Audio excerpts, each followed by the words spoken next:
तर चला, तर मी तुम्हाला बघा आज आमच्या घराभोवतीचं परिसर दाखवते कसा असतंय ते. कारण झाडं आहेत भरपूर, पण इतका पालापाचोळा पडतोय ना. आत्ता नवीन पालवी फुटलेली आहे म्हणून थोडंसं कमी झाले, तरी पण 2 टाइम जरी झाडलं की इतका पाला भरतो की अगदी अर्ध ठिकभर पाला निघतो त्याचा वाळल्याला. तर चला म्हणलं, हे आहे पारिजातकाचं झाड. इतके फुलं येतात बघा, पण आता सध्या म्हणजे कसं उन्हाळा असल्यामुळं ना त्याचे पानं असं पूर्ण गळून नवीन पालवी फुटलेली आहे पाडव्याची. तर हे आहे बघा पारिजातकाचं झाड. आणि इकडे आहे असे पांढऱ्या फुलाचा, अगदी आपले गुलाब जसे असतात ना तसे पांढरे फुलं येतात ह्याला. आणि वास पण खूप छान येतो या झाडांचा. ह्याला काय तर ह्याचं नाव आहे, पण मला काही येत नाही बघा. तुम्हाला ओळखू येत असले तर कमेंट करून सांगा कशाचं झाड आहे ते. अगदी मोठ्या मोठ्या कळ्या येतात आणि असं हे होतं, फुल येतं बघा असं. आणि खूप छान छान फुलं येतात बघा ह्याला, जाडसर असे. हे बघा असे. आणि इकडं आहे पेरूचं झाड. पेरूचं झाड पण खूप पेरू येतात बारके बारके. आम्ही खालचे असे जे फांदे असतात ना ते छाटून टाकलेलं आहे. दाट अशी सावली ती, पण तितकाच पालापाचोळा पडतो. हे बघा, कालच असं सगळं पाला गोळा करून मी 2 ठिके असे पाला जाळून टाकला होता, तर आणखीन इतका पाला पडतोय. आणि इथं बघा आमची जी बेरी आहे ना, तिचं नाव आहे बेरी. तर ती कशी झोपली गार हवेला, हे बघा अशी झाडाखाली. आणि काय होतंय ना, उन्हाळ्यामुळं त्यांना गार पाहिजे असते, वल्ला असती ना माती, त्यात जाऊन झोपती ती, जेवण करती, पाणी पिती आणि झोपती. हे बघा अशी कशी झोपती बघा. हिचं नाव आहे बेरी. ही पण आमच्या घरातली एक सदस्यच आहे, हिच्याशिवाय करमत नाही आम्हाला.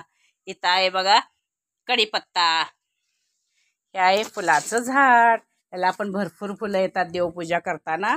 हे असं आम्ही तोडून वगैरे देवाला वाहतो. काय करायचं म्हणून भरपूर असे फुलं निघतात. आणि वास पण इतका छान सुटतो. दिवस मावळताना तर सर्वीकडे असं फुलांचा सुवासिकच वास सुटतो बघा. हे बघा, हे असं आहे मग बघा इकडचं.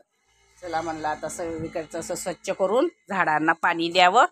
बेरीला पण आंघोळ घालावी बोर चालू केल्यावर, कारण बेरीला उन्हाळ्याची आंघोळ लागते.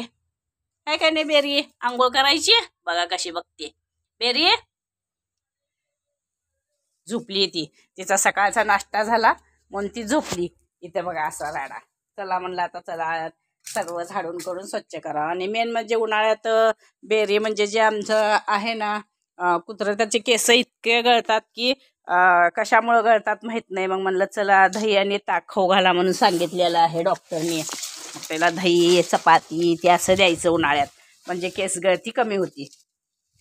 तर बघा असं चालू आहे मग माझं स्वच्छता करणं. हे बघा असं.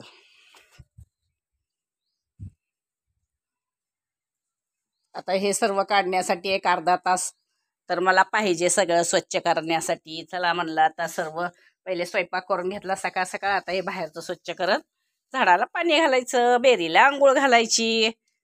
हे बघा असं झाडाला पाणी द्यायचं. झालं की थोडंसं सडा मारायचं, जास्ती उन्हाळ्याचं पाण्याचा वापर कमी करायचा, पण झाडांना पाणी द्यायचं. कसं झाडांना पण जीव असतो ना, पाणी दिल्याशिवाय झाडं पण जगत नाही. तेवढं आपण त्याला छान सांभाळ केलेला असतो. मग उन्हाळ्यामध्ये त्याला सांभाळलं पाहिजे छान असं. काय का नाही, ते आपल्याला फुलं फळं सावली देतात. मग काय का विना हे करायचा प्रयत्न करायचा, पण झाडं आपले जगवायचं उन्हाळ्यामध्ये पण. कारण उन्हाळ्यामध्ये जरा पाण्याची टंचाईच असते. बोरला पण पाणी कमी येत असतं बघा उन्हाळ्यामध्ये. तर आता तर काय नाही आहे, चांगलं आहे पाणी. नंतर ना आहे तोवर आपण काय करायचं, काळजी घ्यायची, पाणी कमी कमी वापरायचं इतर गोष्टीला, आणि झाडांना पाणी द्यायचं. तर बघा असं चालू आहे माझं झाडांना पाणी देणं. ते पण मी 3 ते 4 दिवसातून एकदा पाणी देत असते. तोवर म्हणजे असं मस्त माती भिजवून घेतली ना, 3-4 दिवस अशी माती वाळत नाही, झाडा म्हणजे असे वल्ले राहतात मस्त बघा. आता बेरीला घेऊन गेला मुलगा, म्हणला मी बेरीला आंघोळ घालतो, तुला ऐकणार नाही. बेरी पळून जाते ना, ऐकत नाही ती माझं. माझे मी घालतो म्हणला, तुझे तू फक्त झाडांना पाणी घाल. झाडांना पाणी घालून पाईप त्याच्याकडे देऊन टाकायचा मुलाकड. तो घालतो बेरीला आंघोळ. मग मला ऐकत नाही बेरी, काय करते, पाणी मारलं की पळून जाते दुसरीकडं. मग आपल्याला पण मागं जावं लागतं, त्याच्यामुळं तो घालतो मग बेरीला आंघोळ. ऐकते ती त्याचं. तर असं चालू आहे बघा माझं स्वच्छता करणे, झाडाला पाणी घालणे.